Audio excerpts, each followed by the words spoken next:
네, 안녕하세요. 안녕하세요. 네, 최근 전원을 배경으로 하는 예능 프로그램과 공해 문제 등 환경적인 요인으로 전원 생활에 대한 수요가 많아지고 있습니다. 현대 사회인 누구나 전원 생활을 꿈꾸지만 모든 것이 생소하기 때문에 쉽게 접근할 수 없는 것이 현실인데요. 오늘은 전원주택의 A부터 Z까지 이 분야의 전문 공인중개사분들을 모시고 전원주택이란 무엇인지와 불법상 요건 그리고 세무적인 부분까지 함께 알아보는 시간을 가져보겠습니다. 일단 전원주택이라고 하면은 농경지나 녹지 등이 있어서 시골의 정취를 느낄 수 있게 교외에 지은 주택으로 주거 공간을 갖춘 주거 유형이라고 하는데요.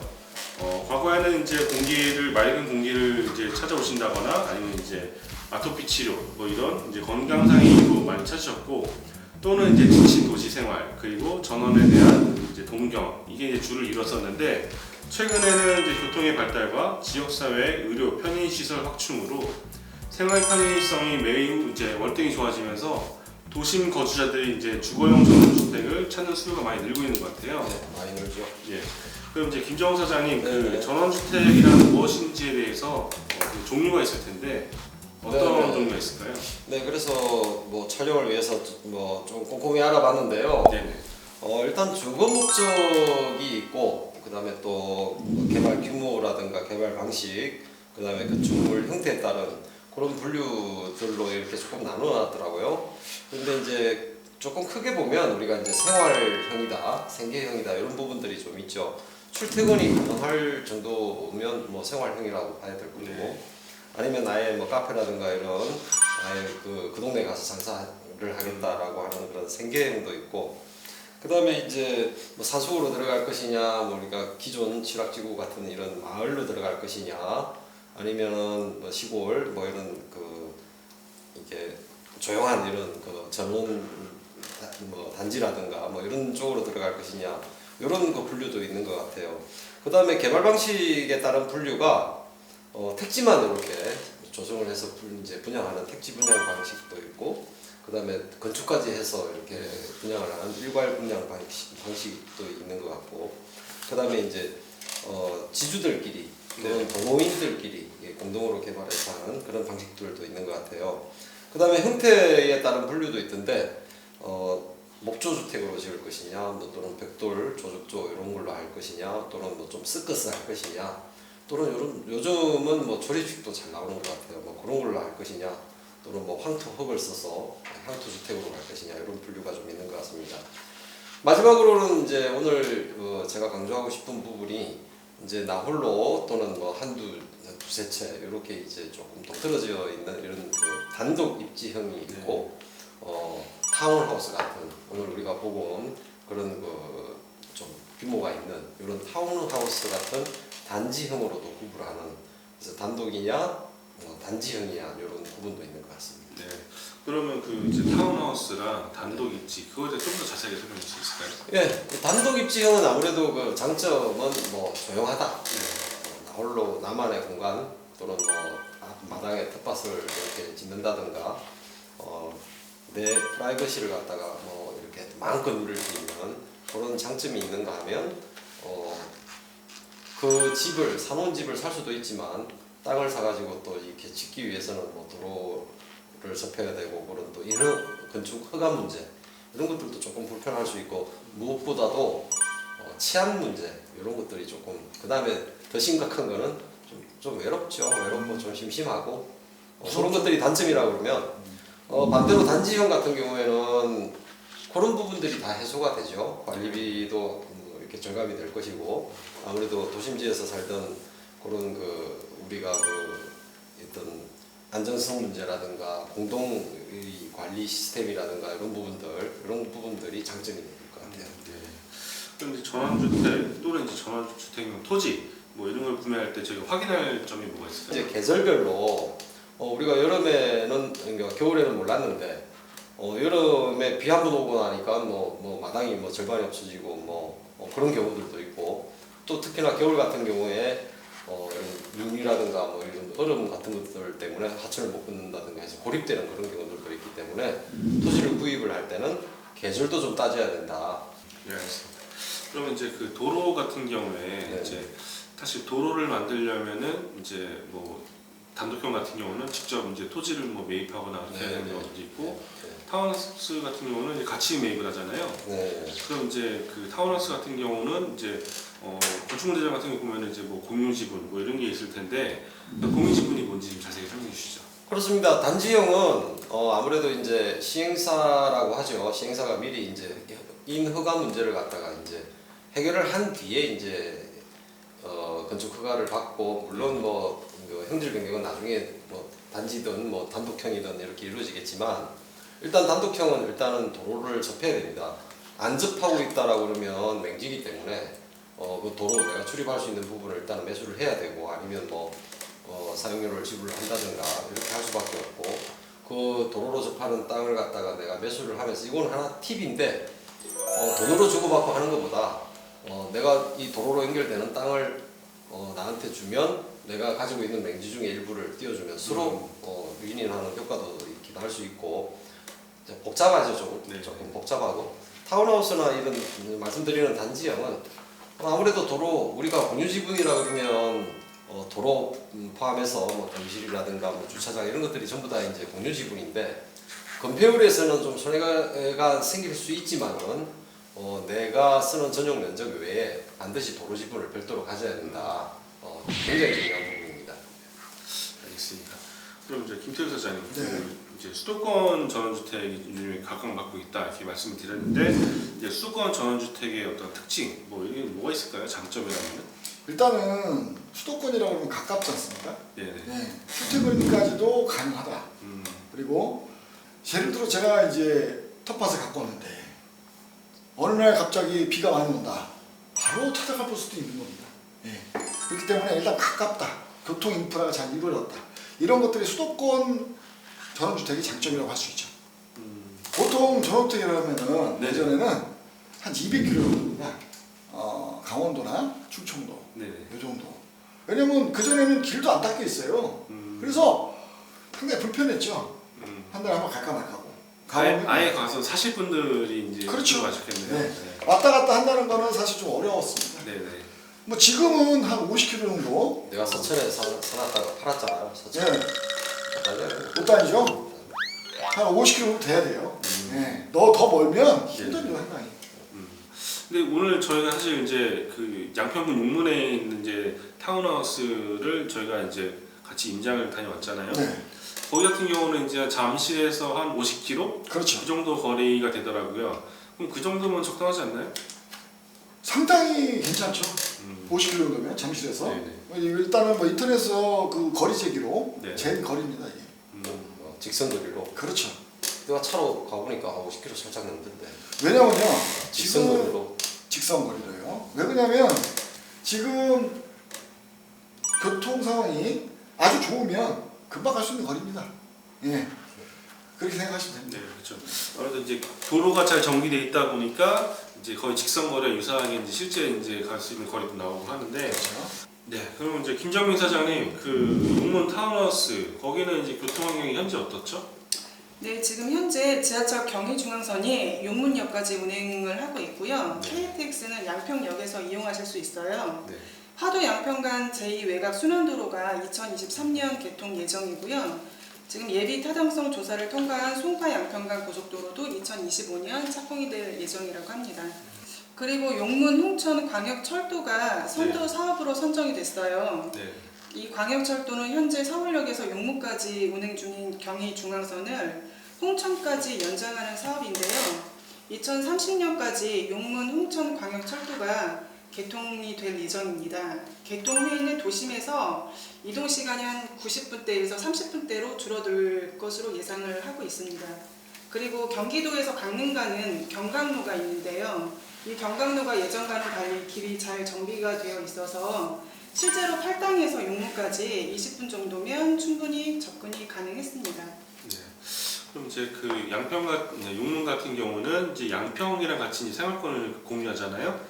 그럼 이제 용문 거기는 이제 생활 인프라나 뭐 교육 환경 이건 현재 어떻게 되어 있어요? 네, 생활 인프라 시설은 용문 시내와 양평 시내를 통해서 이용이 가능한데요. 10분 거리의 양평 시내만 나가도 병의원과 대형 마트, 자동차 정비 등이 가능하고 양평과 용문에 전통 5일장이 서기 때문에 지역 특산물을 쉽게 접하실 수가 있습니다. 그리고 해당 부지 바로 앞에 특성화 혁신 학교가 있는데요. 요즘 시대에 다양한 교육 환경을 추구하는 학부모님들에게는 희소식일 것 같은데요. 일반화된 교육 환경을 벗어나서 아이들의 특성을 극대화시킬 수 있는 이런 특성화 교육 환경을 찾아서 이사 오시는 분들이 계속 증가하고 있는 추세라고 합니다. 네.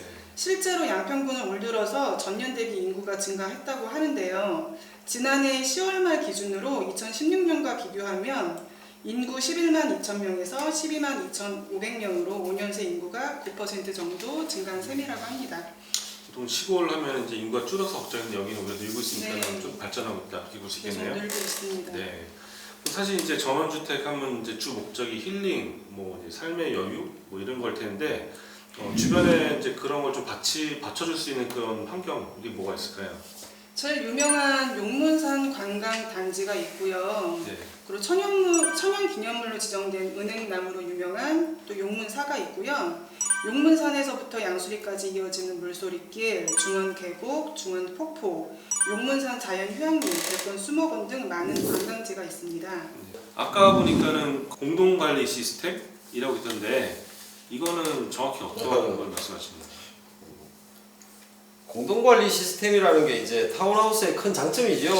그 우리가 도시에 살면 뭐 이 공동주택 이런 아파트 이런데 이제 살든지 어쨌든 뭐 치안 문제라든가 이런 부분들이 사실 그 아파트라고 그러면 많은 세대수에 비해서 관리비를 굉장히 좀 저렴하게 네, 나눠서 그렇죠. 내니까 똑같아요. 거기도 타운하우스라고 해서 이제 수십 채가 이렇게 모여가지고 얼마씩 조금씩만 이렇게 저렴하게 이렇게 관리비를 지출을 하면 뜬그러니 이렇게 혼자 있는 단독 입지형 그런 스타일보다는 뭐 용역 그런 사설 용역을 이용을 한다든가 그런 그 공용 부분을 갖다가 같이 쓸 수 있기 때문에 그런 것들이 굉장히 뭐 편리하고 중요하다. 그리고 무엇보다 비용이 좀 저렴하게 내가 이용을 할 수 있다.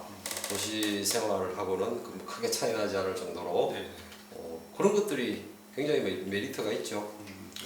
대부분 이제 도심에서 이제 아파트 생활 하시다가 이사를 오실 텐데 네. 그럼 이제 사실 오면서 이제 그런 걸 직접 해야 된다. 이게 되게 불편하거든요, 사실은. 그렇죠. 그런 부분들은 이제 기존에 내가 살던 것과 뭐 비슷한 환경에서 이제 접할 수 있다. 그렇게 볼 수 있겠네요. 그렇습니다. 뭐 우리가 뭐 이렇게 다니다 보면 요즘 뭐 대세가 뭐 이렇게 타운하우스처럼 가는 것 같아요. 네네. 네, 그래서 또 좀 모여 살아야 좀 덜 심심하고 그렇죠. 이웃들끼리 커뮤니케이션도 좀 이렇게 하고 네. 혼자 살다 보면 병나요. 네, 그래서 좀 모여 사는 게 좋은 것 같아요. 네, 알겠습니다. 그럼 이제 그 어떤 분들이 주로 전원주택을 많이 찾으시는 것 같아요? 보통 이제 거주 목적이죠. 은퇴하시고 도시 벗어나서 살고 싶으신 분들, 네네. 그리고 좀 건강이 좀 악하신 분들, 아토피라든지 천식이라든지 비염이 있으신 분들, 공기가 맑으면 일단 좀 치료가 되는 거고요. 네네. 그리고 습세권이고 물도 맑아서 며칠만 있어도 좀 힐링이 됩니다, 마음이. 그리고 이제 교육 목적, 특히 이제 혁신 초등학교에 있기 때문에 네. 여기 상당히 유명합니다. 교직원들의 기여도가 높고 네. 이분들이 전부 자원을 했어요, 학교에. 저 이제 교육 때문에 이렇게 오시는 분들이 많은데 사실 이게 저희가 오늘 이제 현장에 갔을 때 네. 저희가 보고 온 그 현장 바로 건너편이 사실 그 혁신학교였잖아요. 그렇죠. 그러면 어떻게 보면 이제 전원생활 하다 보면은 애들 학교나 이런 부분을 좀 어느 정도 타협을 볼 수밖에 없는데 네. 여기는 전원생활 하면서도 학생권이네요. 그렇죠. 일단 초등학교는 상당히 유명한 곳이고요. 네. 그리고 중학교, 고등학교도 역 근처에 있기 때문에 네. 사실은 학생권이라고 볼 수 있습니다. 그러면은 이제 보통 이제 이사를 오고 싶어 하는데 내가 이미 집이 한 채를 갖고 있어요. 네. 도심에. 네. 그러면은 2주택이 되잖아요. 그렇죠. 그러면은 뭐 양도세나 나중에 이런 문제점들이 생길 수 있지 않나요? 그렇죠. 취득세, 양도세, 보유세 문제가 생깁니다. 이게. 네네. 근데 실질적으로 1주택자는 네. 별 상관이 없어요.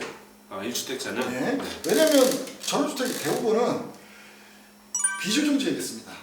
그렇죠. 비조정지역이기 때문에 만약에 취득세라고 따져도 보통 2주택을 하면 8% 분이잖아요. 네. 비조정 지역은 2주택, 그러니까 이 두 번째 집이라도 6억 미만은 1%고 9억 초과는 3%입니다. 음. 그래서 1%에서 3% 취득세만 내면 되기 때문에 네네. 실질적으로는 주택 취득 시에 별 문제는 없습니다. 그리고 양도세도 마찬가지입니다. 양도세도 조정지역의 한채를 가지고 있고 네네. 비조정지역의 한채를 갖고 있다면 종전주택을 3년 안에만 팔면 됩니다. 보통은 조정지역에 두 채 갖고 있으면 보통 1년 안에 팔아야 되죠. 예. 예외적으로는 2년을 파는 방법이 있고 비조정지역은 무조건 3년입니다. 그렇기 때문에 3년 정도 안에 다시 판다 그러면 종전주택. 굉장히들 궁금해하는 건데. 네. 근데 나는 집을 팔기가 싫어. 도심에 있는 네. 집을 팔기가 싫어. 네. 그래서 세컨하우스로 내가 그냥 가지고 있고 계속 갔을 때 아예 안 팔고. 안 팔고 가면 이 집을 비과세 못 받는 거 아니냐. 3년 내에 못 팔면. 네. 그 뭐 다른 방법 없어요?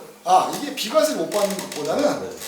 일단 두 주택을 갖게 되면 하나를 주택을 팔 때는 양도세 중과가 되죠. 네. 그래서 어려워하시는 분들이 많습니다. 음. 하지만 비조정 지역은요 양도세 중과가 안 됩니다. 네. 아니 그러니까 네. 3년 안에 이제 먼저 있던 집을 종전주택을 팔았을 때는 비과세인데 네. 양도세가 비과세인데 난 가지고 가고 싶다.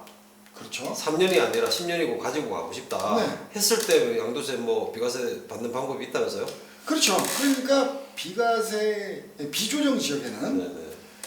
양도세 중과가 없다고 그랬잖아요. 그러면 비조정 지역에 있는 걸 먼저 파는 겁니다. 그러면 양도세 중과 없이 일반 과세를 받겠죠.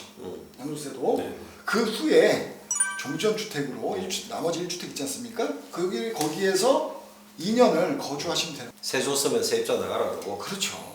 어쩔 수 없습니다. 그거는 제가 지금 여기 들어가 살아야지. 이거 팔았으면 어디 가서 삽니까?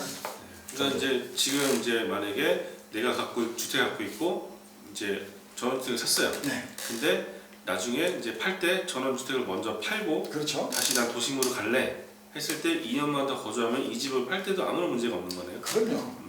그렇기 때문에 근데 중요한 게 뭐냐면 2주택을 미리 갖고 계세요. 그리고 비좋은 지역을 또 샀다. 이 취득세 문제부터 발생. 그렇죠. 이때는 3주택이기 때문에 아무리 비조정 지역이라도 취득세 8%를 물게 됩니다. 네, 이거 잘 생각하셔야 돼요. 그리고 2주택 이상자들은 세무사 상담을 하셔야 돼요. 왜냐하면 보유세도 늘어납니다. 재산세, 종부세. 이거 생각 잘 하시고 하셔야 됩니다. 근데 1가구 1주택자들은 사실 비조정 지역에 살게 되면 보유세 걱정하시는데 보유세 걱정 안 하셔도 돼요. 공시지가로 갑니다. 비조정 지역은 공시지가가 낮아요. 그렇기 때문에 사실 문제가 별로 없는 거죠. 세금에서는. 네. 오늘 저희가 임장을 다녀온 전원주택 부지 영상입니다. 함께 보실까요? 약 80여 세대의 타운하우스로 현재 토지 조성 공사가 진행 중입니다. 지금 영상에서 보시는 부분이 1차 분양분 토지입니다. 위쪽으로는 벙커 주차장의 모습도 보이고 있습니다. 약 18세대로 현재 분양 중입니다. 저희가 오늘 보고 온 데가 이제 뭐 좀 규모가 컸었는데 한 번에 다 하는 게 아니라 나눠서 한다고 들었어요. 근데 이번에 어떻게 분양하는 거죠? 네, 분양 세대는 4개 단지에 총 80여 세대로 순차적으로 나눠서 분양할 예정이 있고요. 네네. 1차 분양은 약 20세대로 지금 분양을 하고 있고요. 나머지 세대도 차례대로 분양 예정이 있습니다. 그럼 여기 이제 분양가는 어떻게 되나요? 분양가는 오늘 거진 확정이 난 것 같은데요. 평당 뭐 한 115만 원 정도. 앞이냐 뒤냐에 따라서 조금씩 다른 것 같은데 평균 한 115만 원 정도. 그래서 100평이다 네. 라고 했을 때 한 1억 1,500, 150평이다 했을 때 1억 한 6천 전후. 네네. 그 정도 될 것 같습니다. 그리고 네네. 여기에 건폐율이 일단 보존관리지역이기 때문에 건폐율이 20%, 용적률이 80%이기 때문에 네. 100평이라고 한다고 그러면 20평 바닥 면적 20평의 건축을 4층까지 지을 수 있는데 전원주택은 뭐 4층까지는 안 짓죠. 보통 한 2층 수준 요 정도로 가능할 것 같습니다. 예, 알겠습니다. 네, 최근 이제 수도권 아파트값이 많이 고공행진을 하고 있습니다. 그래서 은퇴를 앞두신 분들이나 도시 생활에 지치신 분들, 그리고 자녀를 특성화학교에 진학시키고자 하시는 이제 부모님들도 많이 계실 텐데요. 용문은 서울에서 멀지 않은 곳에 위치하고 있고 양평이 시로 승적을 앞두고 있는 이제 현재 상황에서 교통 인프라가 더 좋아질 예정입니다. 그렇기 때문에 도심 편의시설을 이용하면서 전원 생활을 누릴 수 있는 그런 지역이라고 볼 수 있는데요. 네, 오늘 전원주택에 대해서 함께 알아봤는데요. 이 영상이 전원주택을 이제 궁금해하시고 또 이제 현재 알아보고 계시는 분들에게 좀 많이 유익하셨으면 합니다. 전원주택 입주를 희망하시거나 관심 있으신 분들은 언제라도 저희에게 연락을 주시면은 합리적이고 안전하게 구매하실 수 있도록 저희가 함께 하겠습니다. 오늘도 시청해주셔서 감사합니다. 감사합니다.